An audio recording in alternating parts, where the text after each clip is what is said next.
أعوذ بالله من الشيطان الرجيم بسم الله الرحمن الرحيم أولئك على هدى من ربهم وأولئك هم المفلحون إن الذين كفروا سواء عليهم أأنذرتهم أم لم تنذرهم لا يؤمنون ختم الله على قلوبهم وعلى سمعهم وعلى أبصارهم غشاوة ولهم عذاب عظيم اولئک علی هدى من ربهم دا خلق دا د خپل رب طرف نه په هدایت منتی دي و اولئک هم المفلحون دا خلق چې دي دا د فلاح ولدي کامیابی ولدي ان الذين كفروا بشک هغه خلق چې هغه کفر وکړل سواء علیهم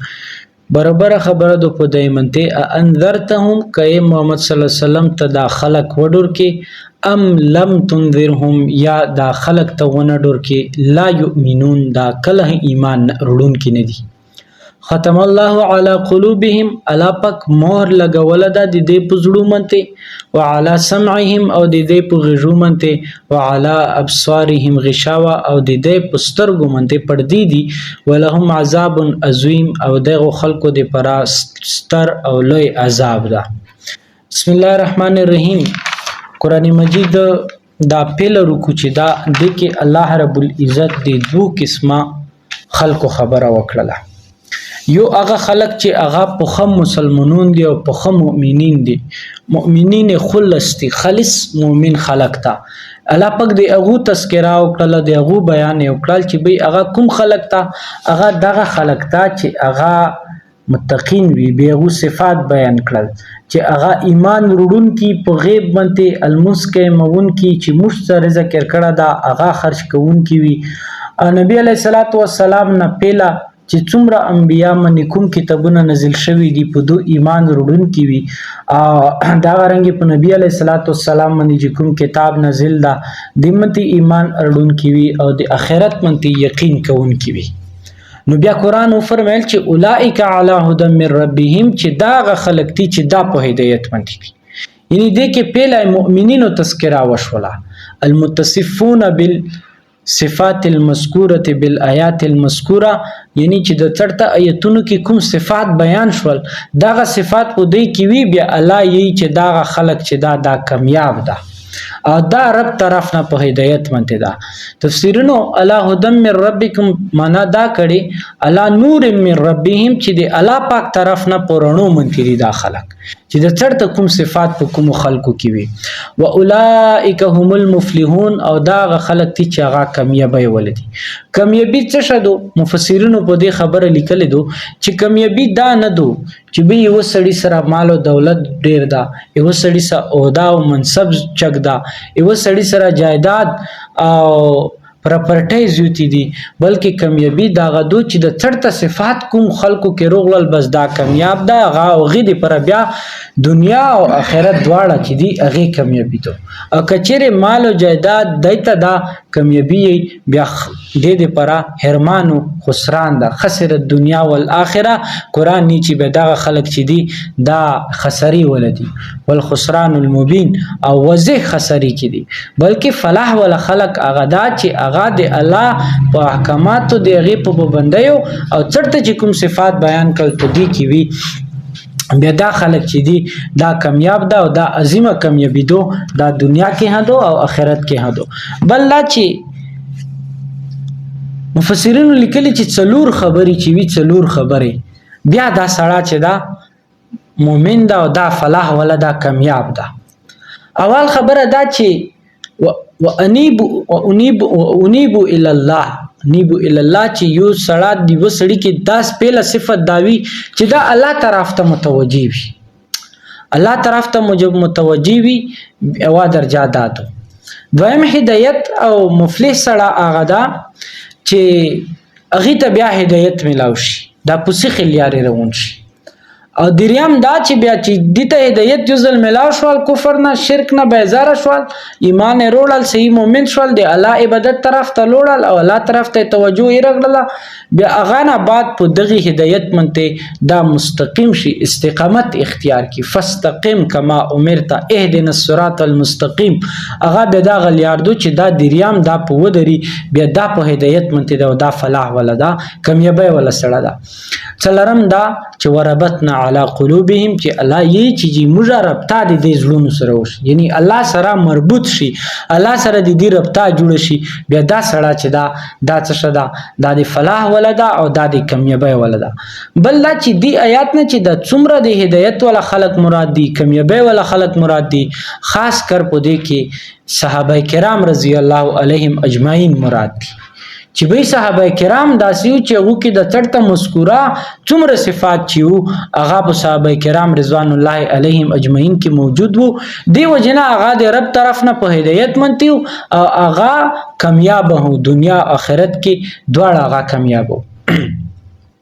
او بل چې خاص تورمنته خو صحابه کرام دی آیات نه مراد دي خو لیکن عام تعویل چې وی په دی آیات کې بدینه ټول عام مؤمن خلق مراد ده چې دی کلمه ویلا او دا د خبرې دی کې وی به دا رب طرف نه په هدایت منته دا او رب طرف نه دا په فلاح منته دا کبه یو سړی کې دا مذکوره صفات نوي نه دال منځنه خبر وی نه د سنه خبري نه چې الله کوم رزق کړه دا په هغه خرج کې نه په غیب منته ایمان نړي نه په پیله کې کتابونه نه په نبی علیہ السلام کتاب منتی ایمان اړي نه په آخرت ریز منتی یقین اړي نو به دا کافر ده دا مسلمان نه ده په نو ما مسلمان ځونتي بیا که دا مسلمان ده د اعمال خو منی خو اعمال کوي نه بیا دا ګناګور ده سزا به دې ته ملويږي او دنیا او آخرت تبعی به دې مقدر وي چې نه دال منځونو نه خبر وي نه د سنونو نه خبر وي او نه دغه خبرو نه خبر وي او دا په دې امید پروت وي چې بس مو خو کلمه یلیدو اوس بس مو تور کړي شا خبره دو تورې کړي دو خو لیکن الله پاک چې دا کلمه کوم سړی ته نصیب کی خوش قسمته خبره دو خو لیکن دې کلمې ها څه حق تا د هر سړی خپل حق تا وړي کنه سړا د دې حق تا د سکول چوکیدور د دې خپل حق تا سکول استاد د دې خپل حق تا د سکول پرنسپل اونر د دې خپل حق تا ډرایور کلندر مزدور مستری چې څومره شوبې دی چې څومره خلک دي د خپل حق دي دا غرانګي لا اله الا الله محمد رسول الله چې کوم سړی دا کلمه ویلا به دې منته هڅه حقوق دي چې دې کلمې حق په ادا کوي کله دې کلمې دا حق ادا کوي نه بو دا د سزا او د جزا او د عذاب مستحق وي بل دا چې نبی علیہ الصلوۃ والسلام ته صحابه کرام وی چې یا رسول الله ان نقرأ القرآن فنرجو یا رسول الله موږ چې کله قرآن یو به موږ په الله منتی امید پیدا وی چې موږ به جنتیون وو ان نقرأ القرآن فنرجو چې موږ چې کله دا قرآن یو به په دې منته موږ الله نه امید پیدا کړي چې موږ به جنتی وو ویلې چې قرآن مجید کې الله پاک د دوه خلقو صفات بیان کړي دي او جنت بیان کړه د هر چا بیان کړه نو غوي چې موږ امید جوړیږي بیا کله کله د بلځو کې حدیث کې چې ما کې چې فإن نقرأ القرآن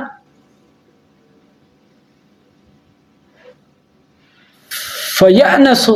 چې یا رسول ان یانسا چې یا رسول الله چې کله ته قرآن یای یا موږ بیا قرآن یایو بیا هغه کې موږ څه شو نو امید په دې شو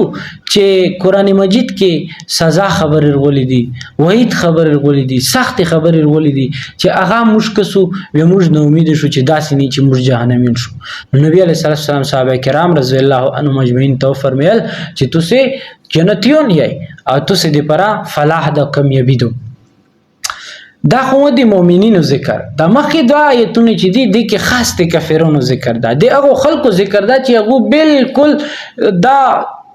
هټدرمی کړي و دا زده کړه دا ټینګ کړي و چې وای کا نبی علیہ الصلوۃ والسلام مشت ډیر وضح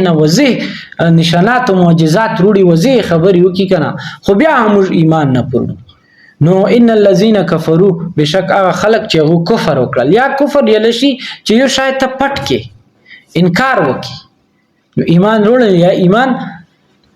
سکوټ دي سره غیب کې پته نه لګي چې مو ایمان وروړه کنه. نو دغه خلکو په ذهنونو کې سکوټ دا ذهن جوړو چې ایمان اړلنه غوي سره امید نه و. نو الله فرمایل چې سواء علیهم انذرتهم ام لم تنذرهم لا یؤمنون. برابر خبره دی نبی صلی الله علیه وسلم کته چیرې دغه خلکو ته تبلیغ کای دا خلک ډرای چې څومره انبیا او ذکر وغله دا اغزو کې قران مجید کې یا د نبی علیه الصلاه والسلام ذکر وغله اغزو کې انذار ټکر ولا. خو انذار ټکی مطلب دا چې تبلیغ چې نبی علیہ الصلوۃ والسلام به ته تبلیغ ورکول چې به کته سیخه چاره وکړې ممدادي توسته پر کته سه بعد چاره وکړلې په دې مو ایمان رونوړل به توسته پر نه کمی وي. نو انذرتهم ام لم تنذرهم کته دا خلق ډرای او کدا خلق نه ډرای نو لا یؤمنون دا خلق ایمان وروډن کې نه دي. مطلب دا هغه خپل کفر منته په خدر دي دي اوس کته ډرای ها او کته دا تبلیغ تکای او کته دا تبلیغ نه تکای نو دای کله ایمان نرډي. لہذا د ایمان وروډون کې نه دي. ختم الله علی قلوبهم وعلى سمعهم وعلى ابصارهم غشاوه. الله پاک دغه خلکو زړونو مته مهرونه لګولې دي وعلى سمعهم او د دې په غږونو مته مهرونه لګولې دي وعلى ابصارهم غشاوه او د دې په سترګو مته الله پاک پردې اچولې دي. ولهم عذاب عظیم او دغه خلکو د پر لوی عذاب د ستر عذاب ده.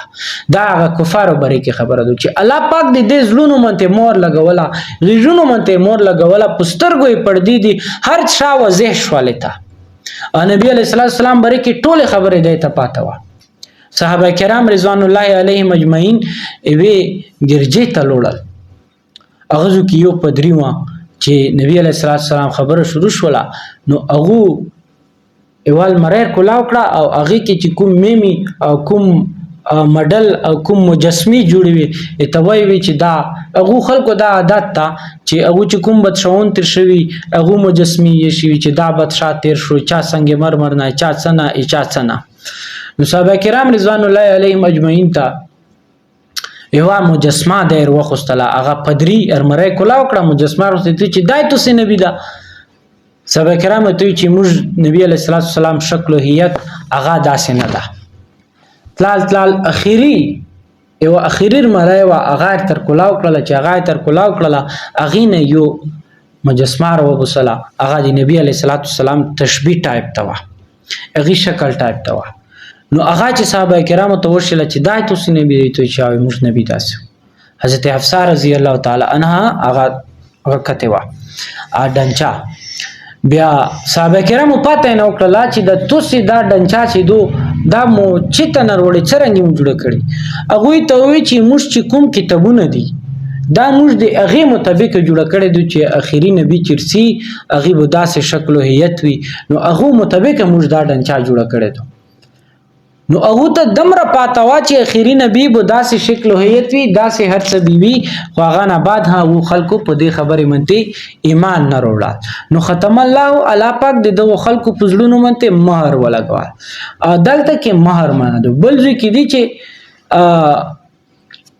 ما كان محمد ابا احد من رجالكم ولكن رسول الله وخاتم النبيين. الته د مہر معنا نه دو الته د اخیرین معنا دو خو لیکن مرزا غلام احمد قدیانی اغي دلته نه مہر معنا خوسته دو دلته مہر معنا خوستل دا بالکل ټیک نه دی. نو دلته خو دی خو اغوزو کی ټیک نه ویل چې اغه تفصیل بیا نبی علیہ الصلوۃ والسلام په خپل کړه دا چې انا خاتم النبیین لا نبی بعدی انا خاتم الانبیاء چې د انبیاء او خاتم یا او زه اخیری نبی مونږ بعد بل نبی نشته. نو غوږ کې مہر معنا کله نشیتله نو د ډایرک دا ایتونو معنی کی تعویل کوي. خو لہذا نبی علیہ الصلوۃ والسلام حدیث دادا چې زه اخیری نبی مونږ بعد بل نبی نشته. اوس چې نبی علیہ الصلوۃ والسلام نه بعد بل نبی سي یا چا دعا وکړه هغه سره خپل اسلام نه خارج دا که کوم سړی ته چې تو سره څه دلیل ده دلیل پاتو کړه هغه اسلام نه وته ده. نو الله پاک مورونه لګولي مطلب دا چې د دې خپل ضد دی واجب الله پاک د دې زړونه چې دی هغه بند کړی دي د دې غږونه بند کړی دي او د دې پسترګو پردي دي چې کله د وفات شي لوټ شي اخري وخت روشي فرشتي ویني بیا به د پردي کولاو شي خو بیا به د پر څه شوي ولهم عذاب عظیم دا کفارو د پر دردناک عذاب وي. الله پاک دا عمل کوي توفیق نصیب کی واخر دعوانا ان الحمدلله رب العالمین.